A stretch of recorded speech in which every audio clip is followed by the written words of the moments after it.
Esselamu aleyküm arkadaşlı kahraman serdarımız.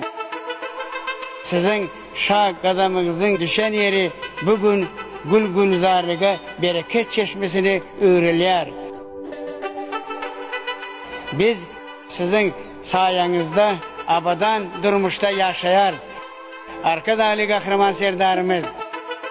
Size hem de kahraman arkadaşımıza alkışlarımızı aytıyoruz.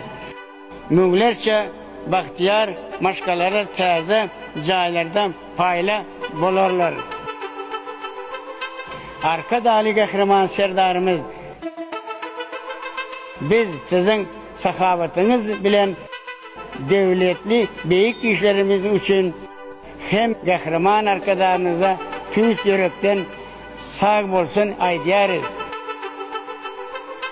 Türkmen halkının milli lideri, kahraman arkadaşımızın hem de sizin canınız sağ, ömrünüz uzak, tutumlu işleriniz hem işe revat olsun, belen mertebeli arkadaşlı kahraman serdarımız.